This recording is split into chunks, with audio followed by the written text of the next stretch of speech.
Hi everyone, I'm Ann Outlaw from SEDL, or SEDL in Austin, Texas, an affiliate of the American Institutes for Research, or AIR.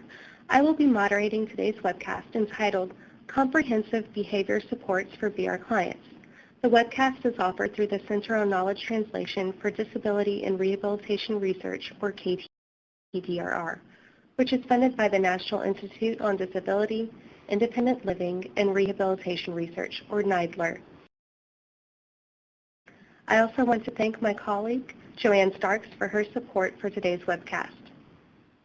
The Center on KTDRR has a subgrant with the American Institutes for Research to develop a series of webcasts and to establish a community of practice to help promote the understanding and use of evidence-based practices in the field of vocational rehabilitation, or VR. Cindy Kai is the project director of this subgrant. Her colleague, Emma Henkins, has been instrumental in the development of this webcast and related community of practice. We have information that accompany today's webcast on our website. These include a PowerPoint file and a text description of the training materials. Please remember that these materials are copyrighted and that you must contact us and our presenters to ask permission to use any of this information. Here's our agenda for today. After an overview of the webcast topics, I will introduce our presenters and we will have a facilitated discussion. We will then wrap up by letting you know how to become part of this discussion. In the first webcast of this series, we discussed the issues surrounding the use of practice guidelines in the VR field. The most recent webcasts have focused on research and practice in motivational interviewing, supported employment for transition-age youth, and returning to work after traumatic brain injury. In today's webcast, we will follow the same thread by translating research to inform VR service delivery.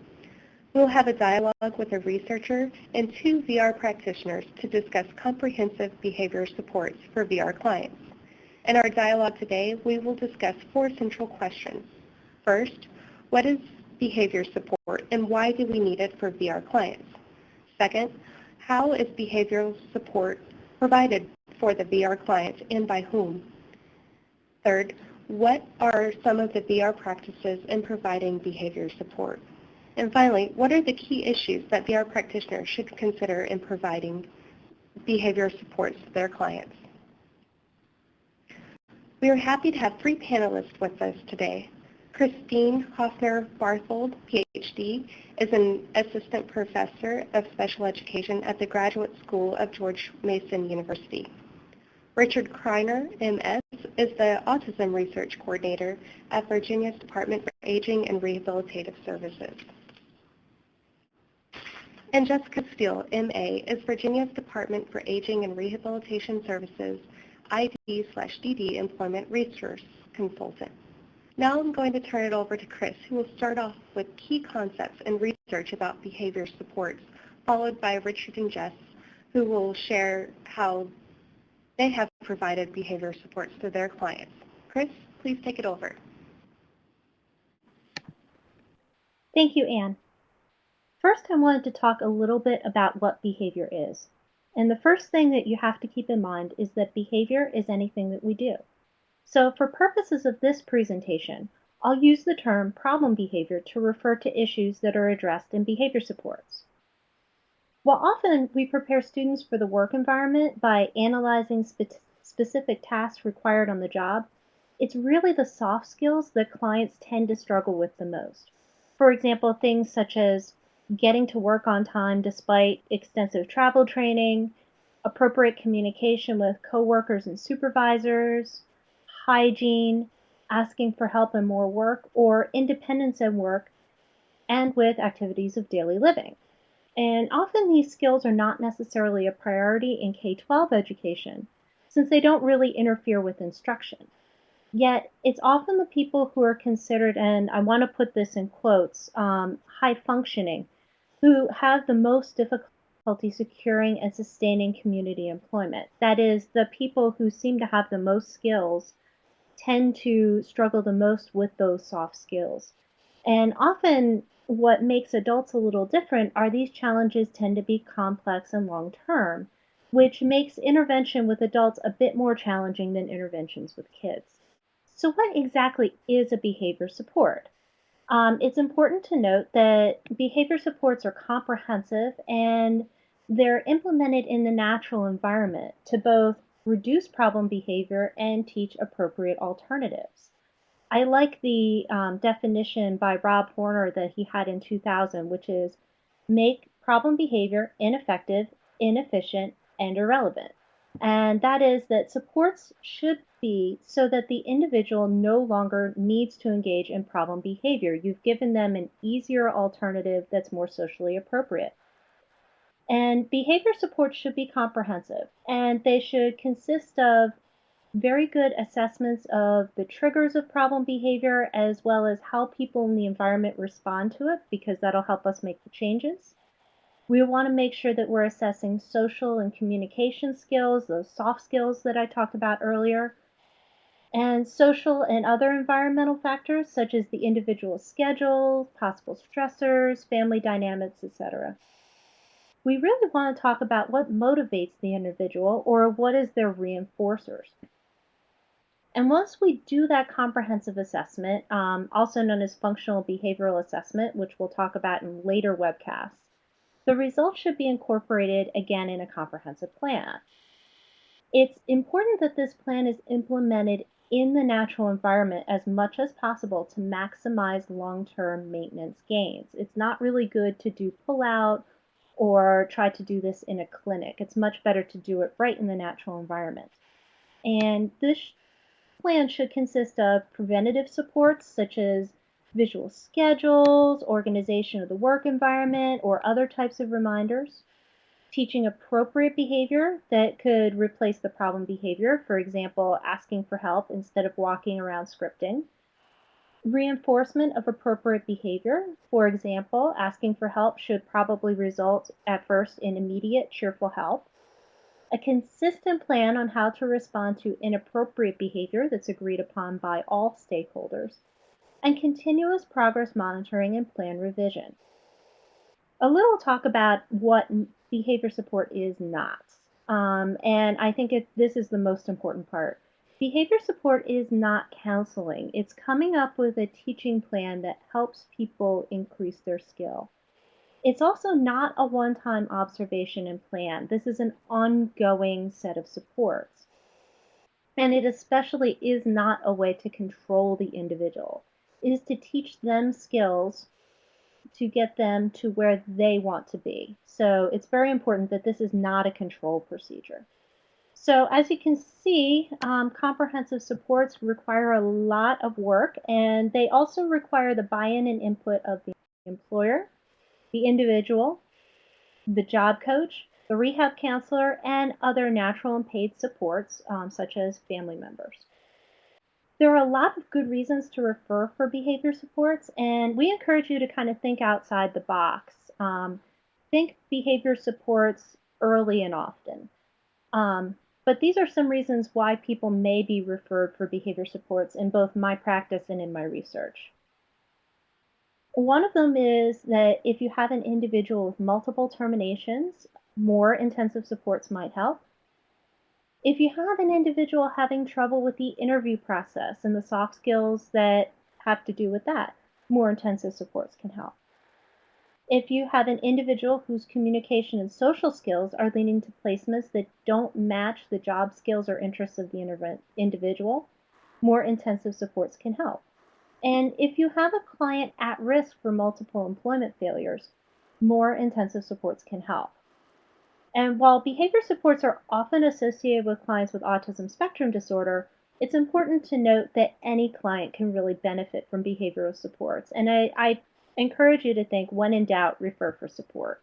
Now, it may seem that anyone with a background or in psychology or counseling might be qualified to provide behavior supports, but in truth, there are specially trained providers who are best qualified to provide these services. I often say that behavior supports are easy to do and easy to mess up, so it really is important that you have a qualified provider. Two of these types of providers are PBS facilitators, and typically PBS facilitators have a bachelor's degree minimum in human services.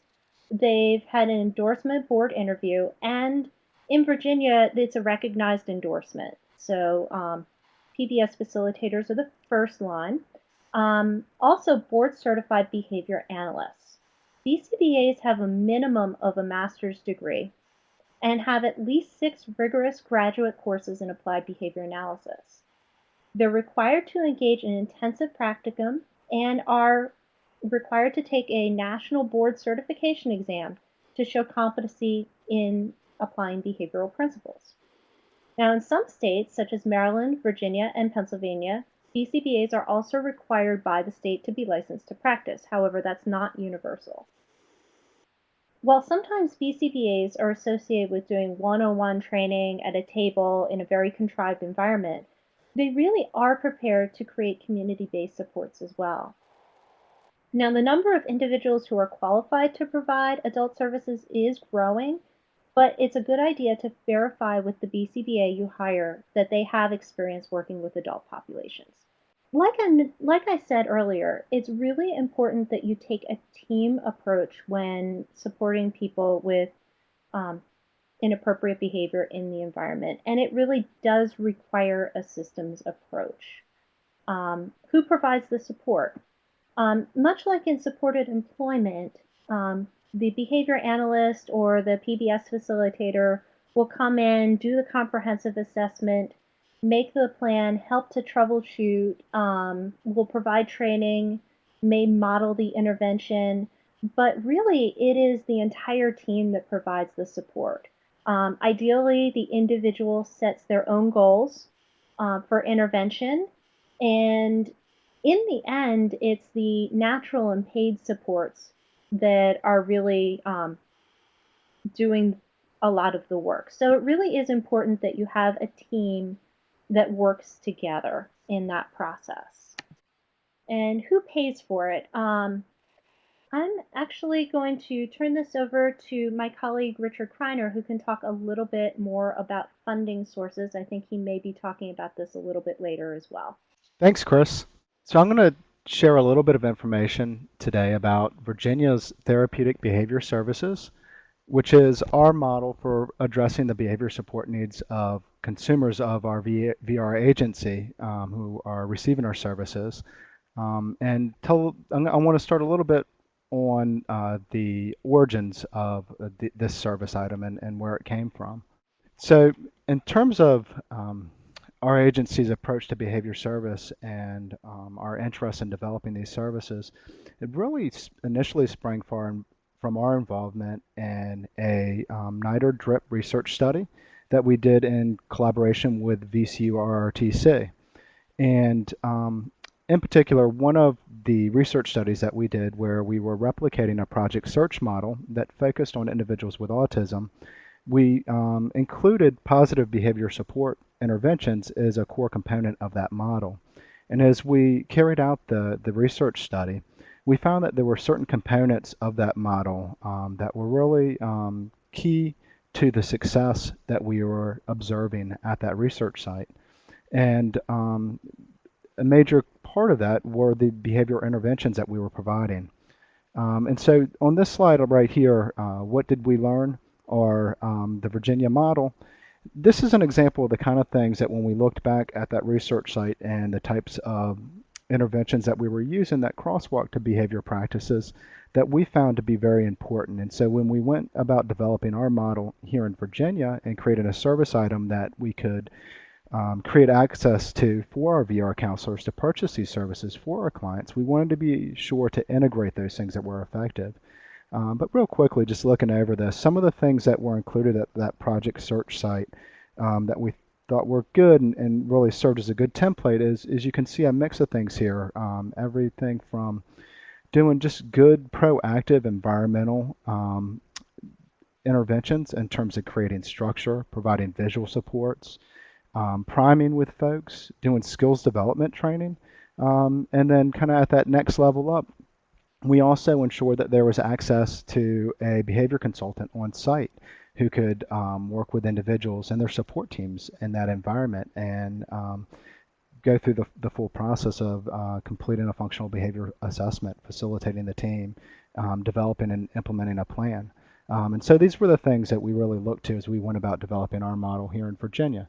So in terms of Virginia's model, we developed policy and guidance documents in order to establish that structure and be able to implement this service across our field program. And the way we define our behavior service model is it's a behavioral treatment or interventions provided in community settings for individuals who need comprehensive specialized supports to address challenging behaviors. And then our main goal here, and I think this is probably the most important point in this slide, it's to improve the quality of life and the ability of the individual to function successfully in the workplace and other community settings. So you can see here that with our model, we're really looking to quality of life, comprehensive planning and supports, and promoting meaningful participation, and not just in the workplace, but across environments, because we feel that continuity and consistency across environments will have a significant impact on an individual's success in the workplace. And really, if we look kind of long term, it's something that promotes sustainability when we're able to support the individual consistently across different environments and ensure that things are being generalized. Moving to our next slide. So our providers, and Chris talked about this already a little bit, and Jessica will also be covering this. But in terms of our providers for our service, we have a vendor process where a community provider can submit an application to our agency to apply to provide this service.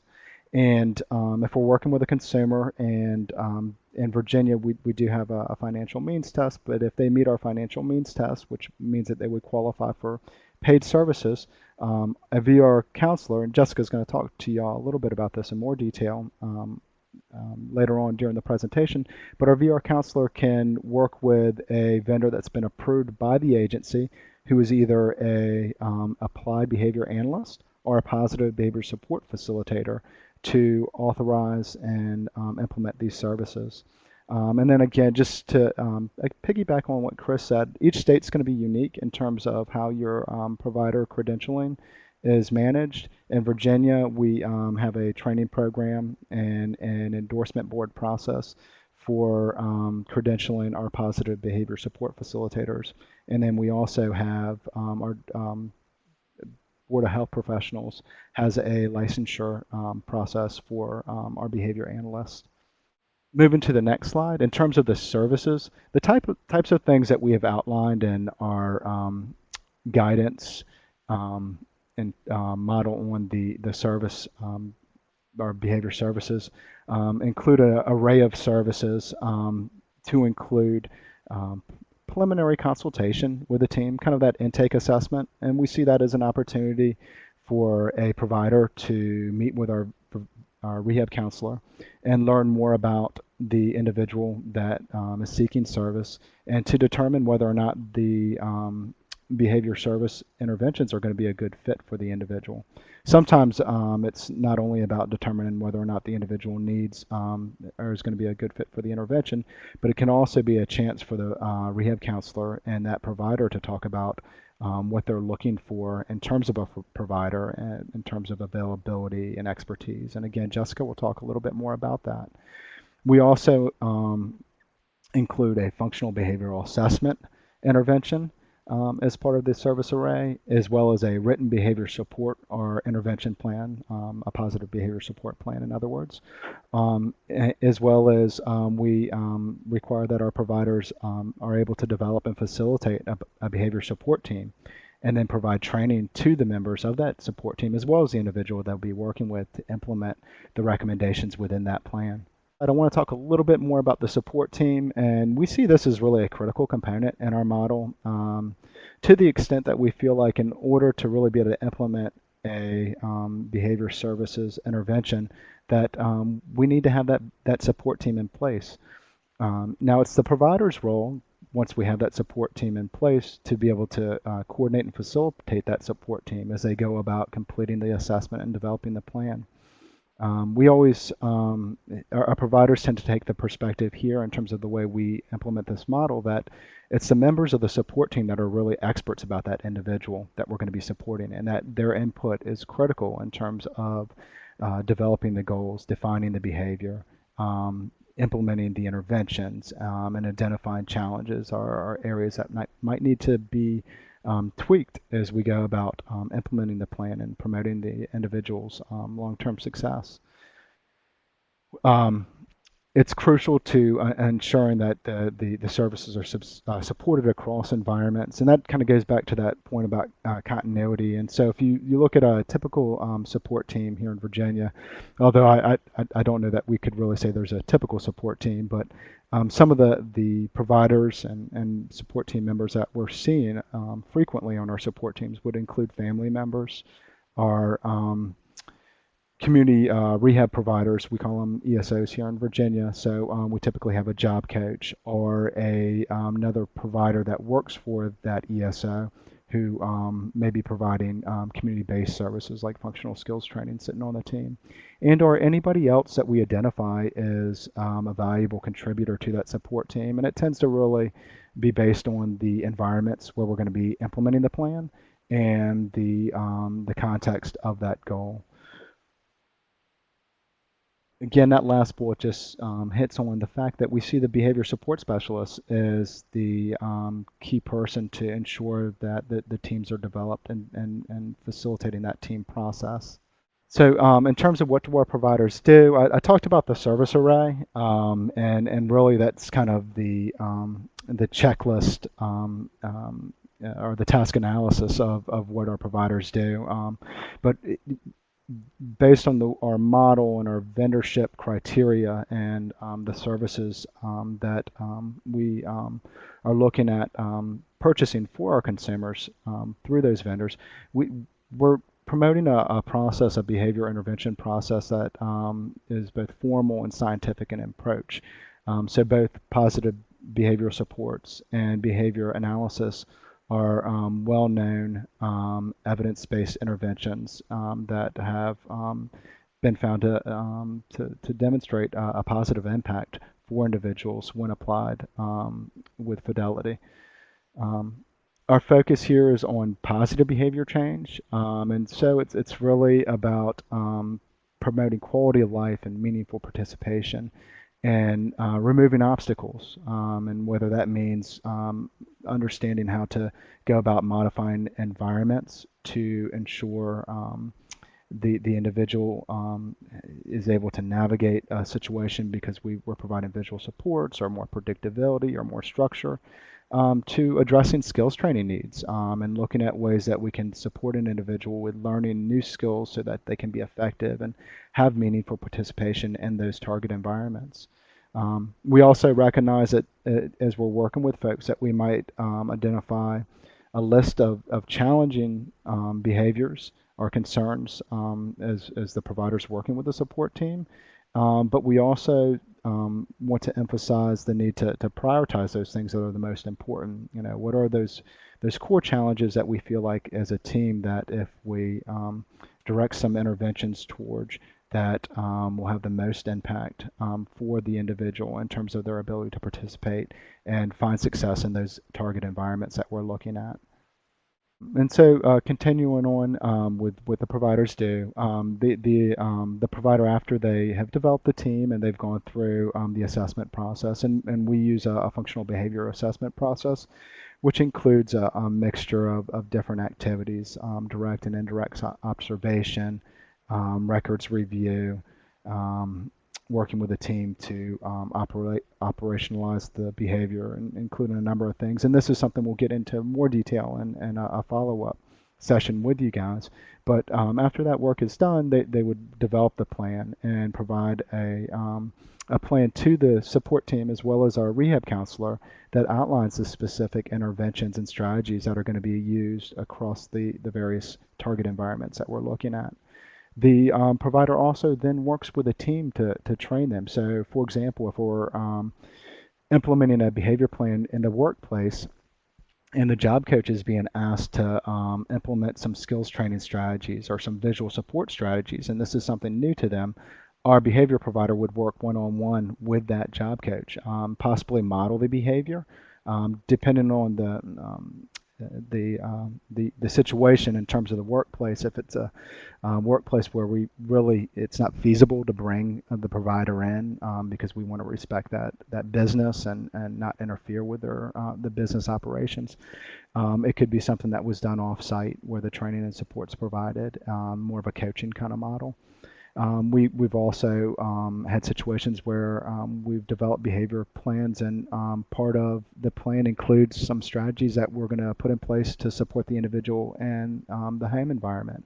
And so that provider could be working with family members and teaching them how to use new tools and how to perform a specific strategy, like maybe priming with somebody before they have to go out into the community and participate in something that we may be identified as causing anxiety and contributing to challenging behavior.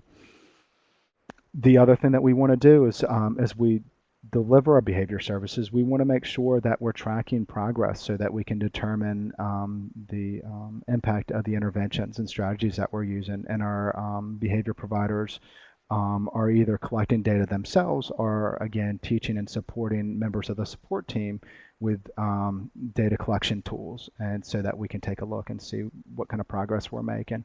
And this is also a good way not only to kind of measure the impact of the interventions, but it's a good way to demonstrate progress. And I think it can be a very effective motivator for the individuals that we're supporting as well as their support team, when we can show that they've really made strides towards a behavior change that we have identified and the individual that we're supporting has identified as meaningful and valuable to them.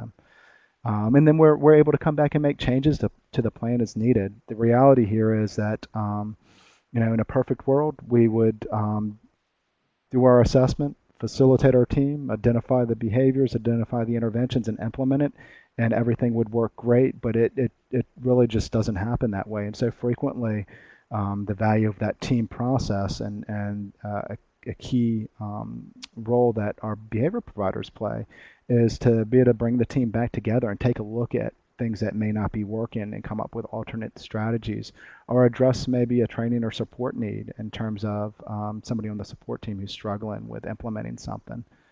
And then we also want to look at how do we fade. So a lot of the strategies we're putting in place, we'll look at ways that we can support the individual with generalizing those skills and help the individual develop some self-monitoring types of tools and strategies, so that in the long run they're able to we can increase their independence and their effectiveness and their ability to implement these new effective behaviors and strategies on their own across environments.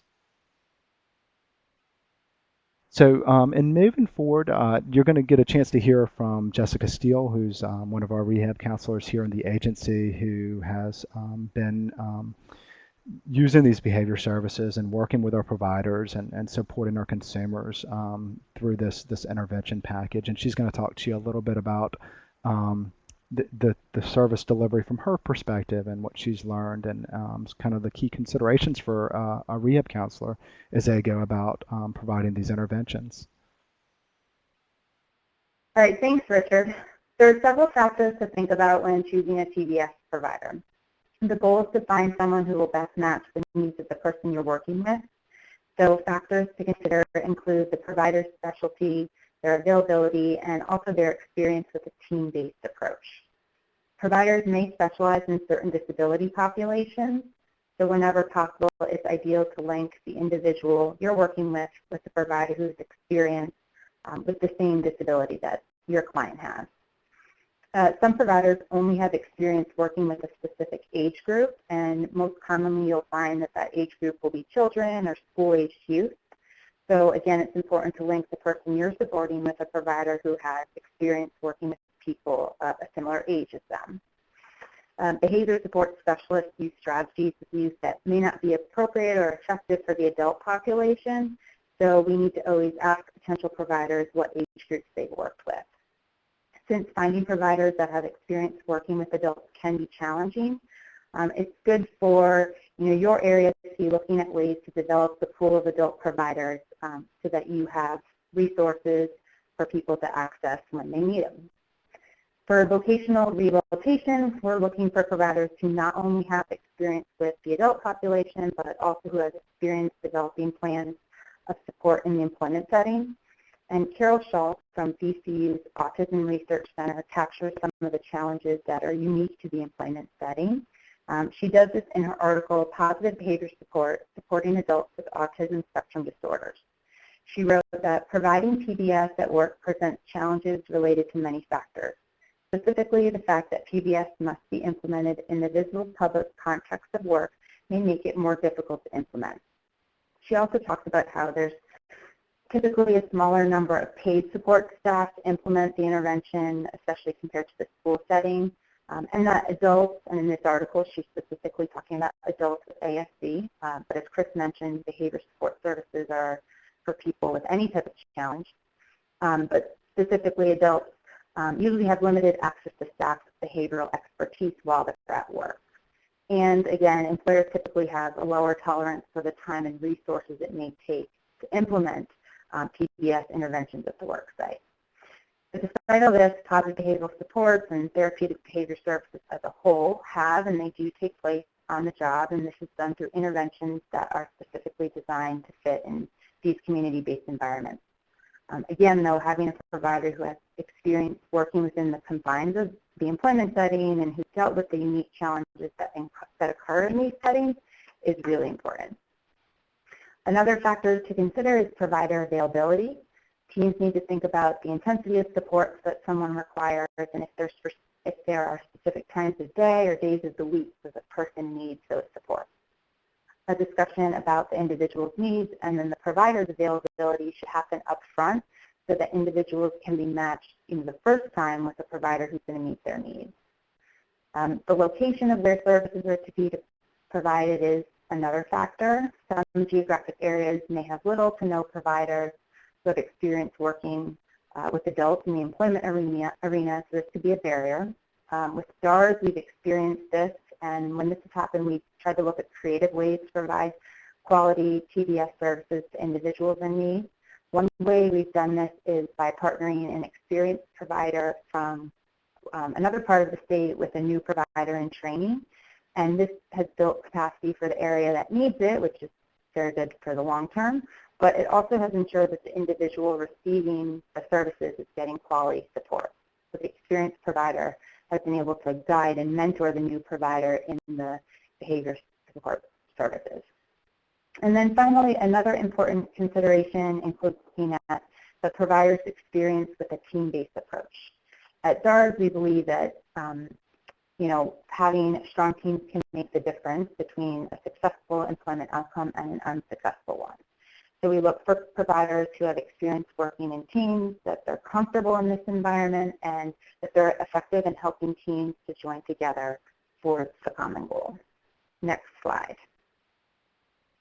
Chris and Richard have both already mentioned provider credentials and training, so I'm not going to go into too much detail. But this slide bullets some of these core requirements that behavior analysts and assistant behavior analysts, as well as positive behavior support facilitators, have. I do want to note that continuing education is required for all providers to maintain their credentials and to stay current in the field, and I think that's a very important factor. Next slide. Virginia DARS Therapeutic Behavior Services primarily follows a PBS approach, so our emphasis is on person-centered practices and helping an individual identify and make comprehensive lifestyle changes that end up reducing their need for the problem behaviors. And we're also looking at improving one's overall quality of life. We are looking at a collaborative wraparound approach, and the overall goal, again, is to improve the person's quality of life and their ability to function successfully in the workplace, but also in other community settings and at home if needed. The critical features of successful PBS services are that the lifestyle of the person with the disability is improved, the lifestyles of those who support the person with the disability have improved, and that there's an increase of replacement and adaptive behaviors like coping skills and social skills, and that these help to minimize the problematic behavior. Next slide. Chris and Richard have already mentioned the team approach and roles, but I'm going to take some time to expand further on the team. The team is crucial to ensuring consistent and sustainable behavior support across environments, and the individual is always at the center of the team. The team needs to not only allow, but to encourage the individual to express his or her goals and dreams, and also to communicate what does and does not work for him. The therapeutic behavior services provider is responsible for facilitating the support team. The TBS provider works with the team to get their input in developing and implementing the behavior support plan.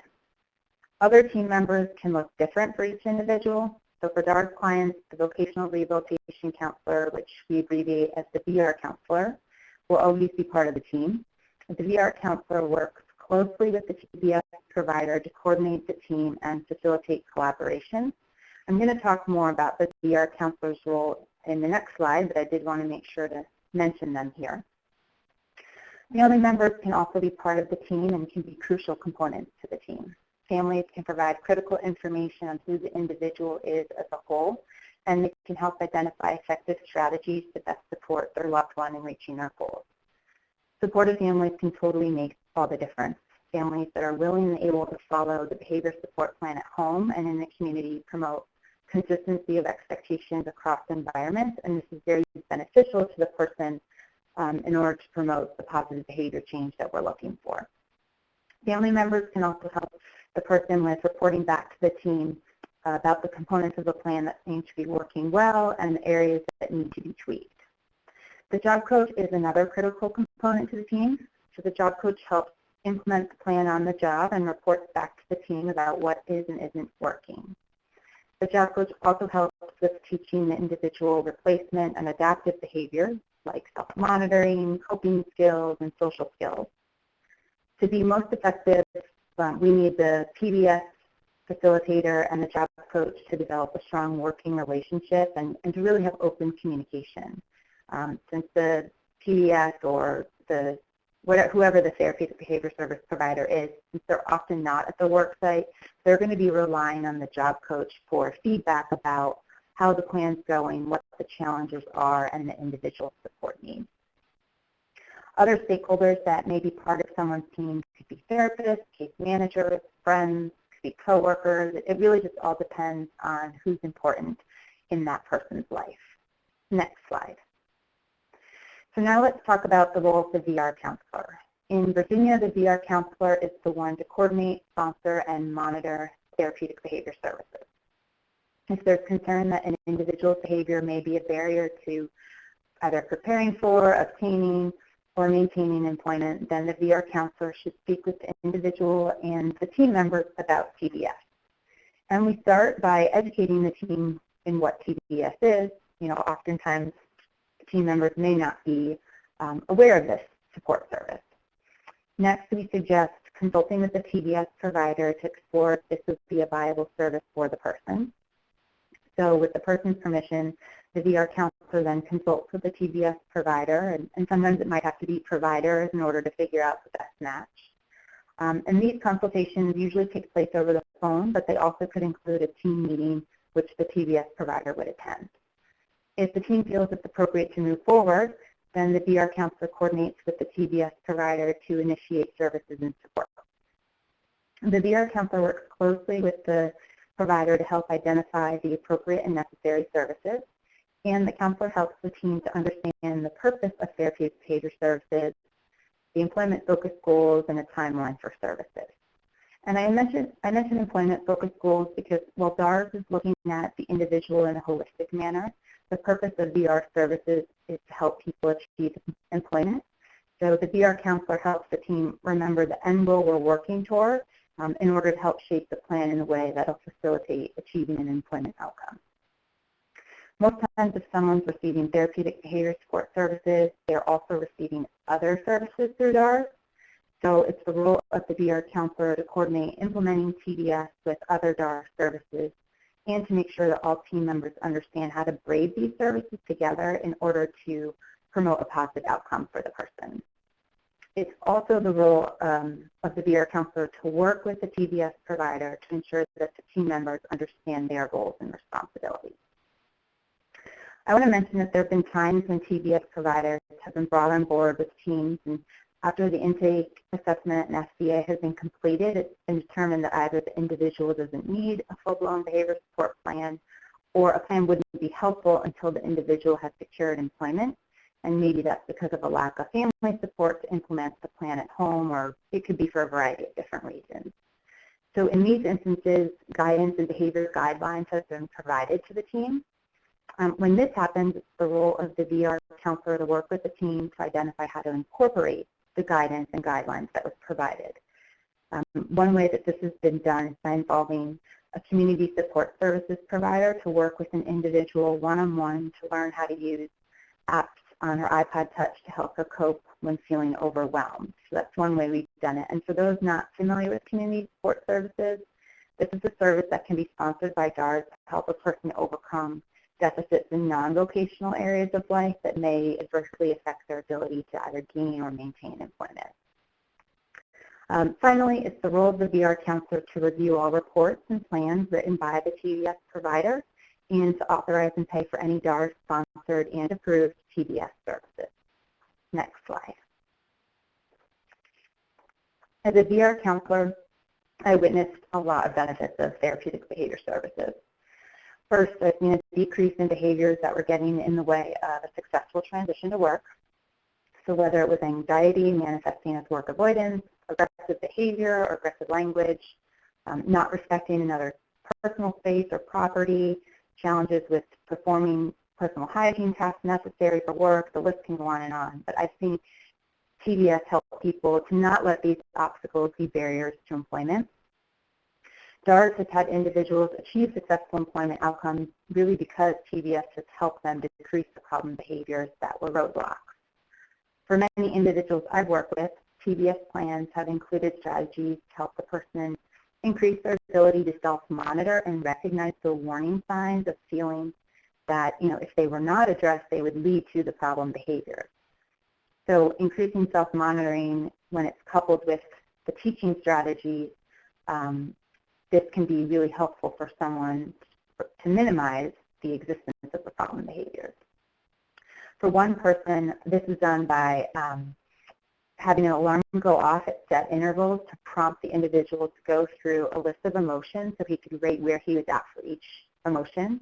And then depending on his ratings, he may be prompted to take a quick break, use a coping app, get a drink of water, or take a short walk so he could return back to a more optimal emotional state. I've also seen TDS help people enhance their social skills. And one example of this is a person who had interventions in her TDS plan to help her learn how to greet customers and appropriately respond to their questions. And for this person, role-playing and video modeling were especially helpful teaching strategies.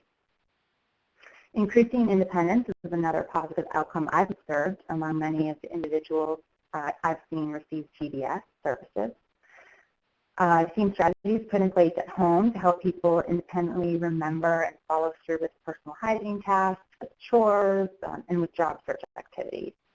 In many instances, improvement in these areas has also actually improved familial relationships, and this has especially been seen between parents and their children with disabilities. For one person, the iPod Touch became his alarm for getting up, his reminder for showering and putting on clean and wrinkle-free clothes, and his reminder for doing chores. His parents, as he put it, didn't need to nag him so much when he was using the iPod, and so this reduced the strain on their relationship and had a positive influence in the overall family dynamic. For all the people I've worked with who have received TDS, they've experienced some type of improved quality of life. And this came as a result of, whether it be better family relationships or reduced stress on the family, getting jobs, earning their own money, becoming more engaged in activities in their community of choosing. Again, there are a variety of reasons, but people's quality of life improved. With Virginia DARS using TDS as our primary therapeutic behavior service, the person-centered nature of the service has promoted a better understanding of the individual served, And for me, this has been helpful with identifying optimal strategies to increase consumer engagement and also to connect with the individuals I worked with. When we better know and understand the people we support, we're more equipped to provide effective and individualized services. Finally, I've seen how PBS can reduce job coaching support needs. Often job coaches, they really try hard to address behavior challenges and have the best intentions in doing so, but there are instances where bringing in an expert can help the team to more effectively address the challenges and to change the behavior in a positive manner. And long-term, this can reduce the extent of job coaching that's needed. Next slide.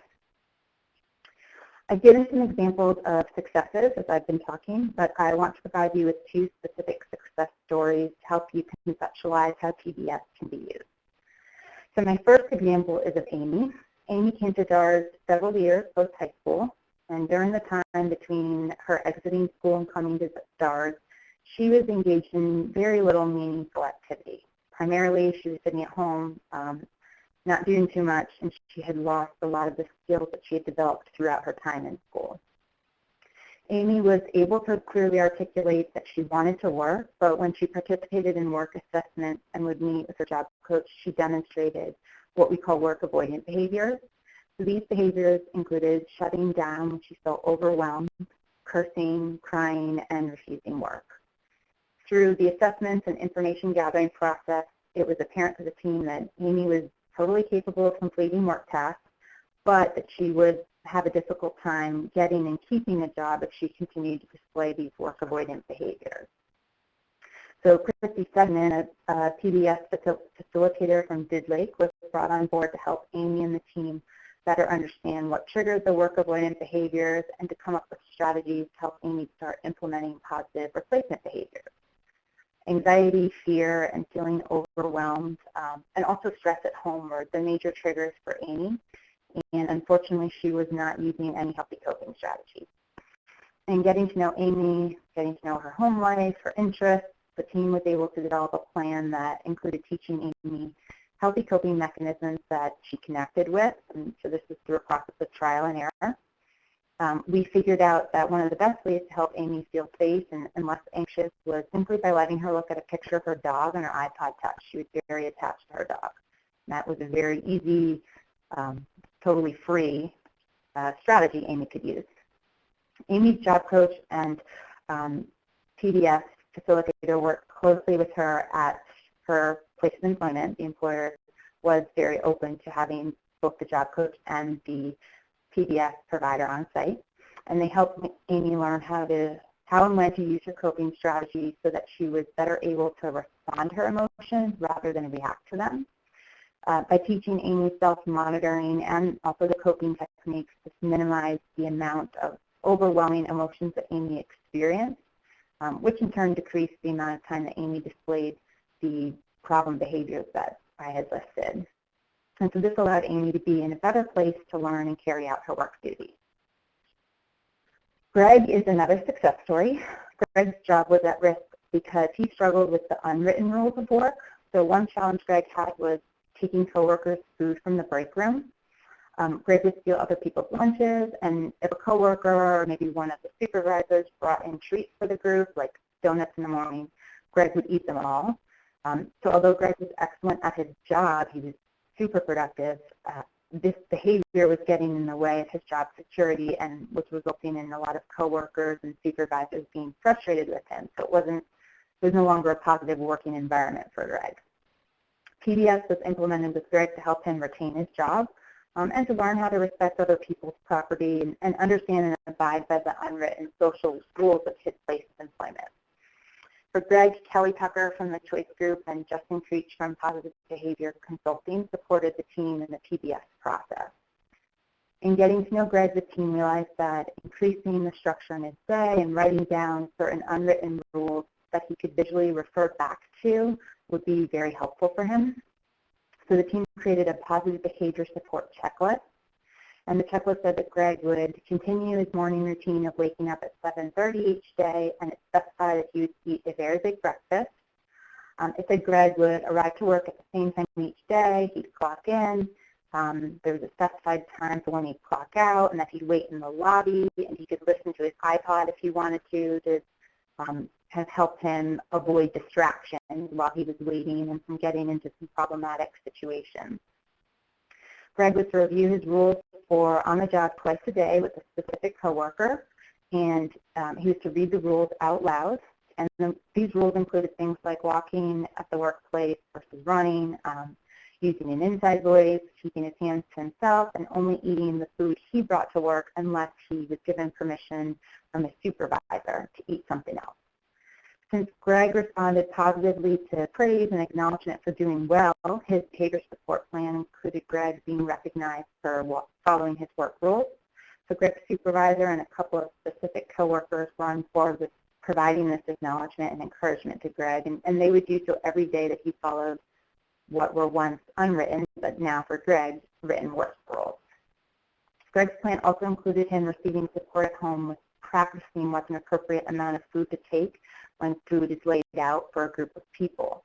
Because ideally we'd like Greg to get to the point where he can take food that's left out for everyone and doesn't need his supervisor's permission. We need him to build up to that point of independence.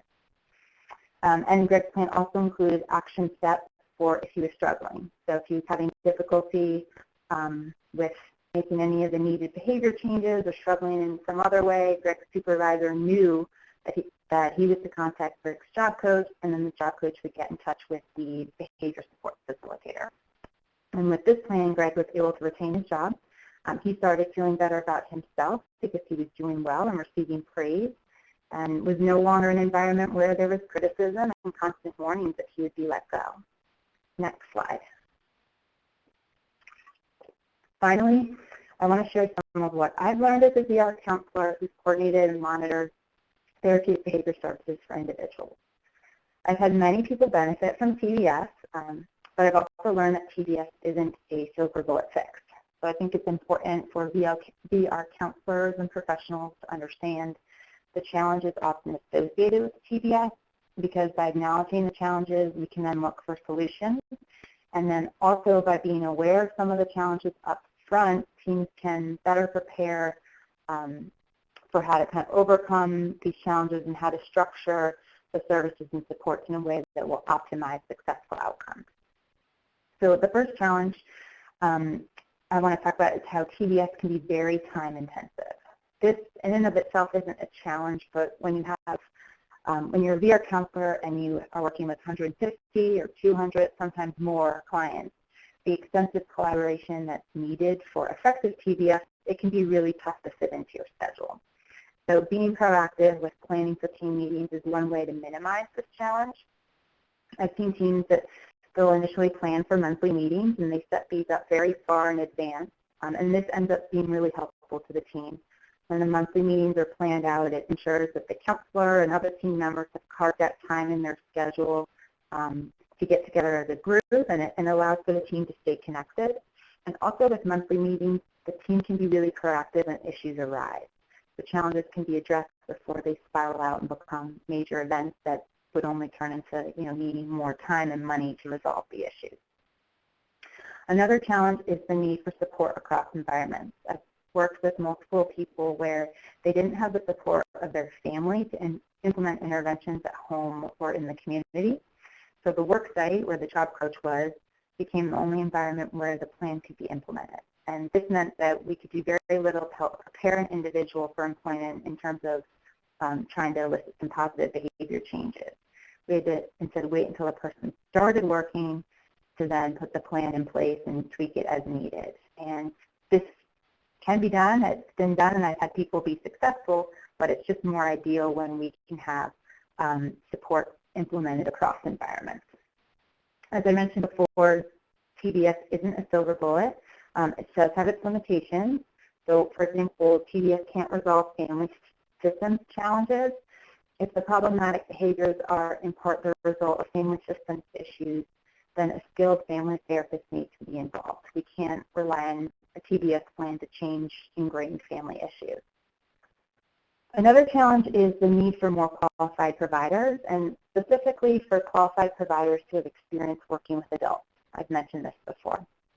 Most PBS providers, they have experience working with children, either in the home or school setting. And as I said before, a job can look very different than someone going to class or behavior challenges that might arise at home. So in Virginia, we're working to increase the number of skilled providers who have experience working with adults by what we've done in the past is sponsor PBS training for job coaches who showed the interest and ability to provide this service.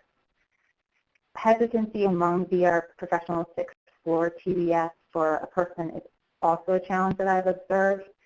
TBS is still a relatively new service for the general VR population, so there needs to be increased education to counselors and also to job coaches about this service, and when is the right time to explore it for a consumer. At DARS, we have 4 autism subject matter experts that work across the state, and part of their role is to educate counselors and job coaches about TBS. But as Chris has mentioned, TBS is not just for people with autism spectrum disorder, so we need to make sure that people working with people of all different types of population disability groups are aware of how therapeutic behavior services can benefit their clients. Finally, as a VR counselor, I've learned not to wait for a crisis to initiate TBS. Waiting ends up negatively impacting the individual, and usually when a crisis happens, this it's really emotionally hard for the person, and it takes a toll on their self-esteem. So being proactive with consulting with the provider can help reduce the amount of hardship that someone has to endure. And there really isn't a downside to being proactive. If a full behavior support plan isn't needed, if in consulting with the provider you could figure that out, the team can still receive guidance and behavioral guidelines from the provider, which can be helpful. And then if later on down the line a comprehensive plan is needed, there's already someone who knows the person's background and can get started right away with setting up a plan that is going to be effective. So it's a win-win to consult early and explore if it's needed. So thank you very much for your time and for allowing me to share my experience with TBS from the VR counselor's perspective.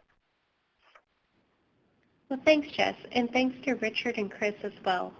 That concludes our discussion today. We hope that our listeners have found this webcast to be informative.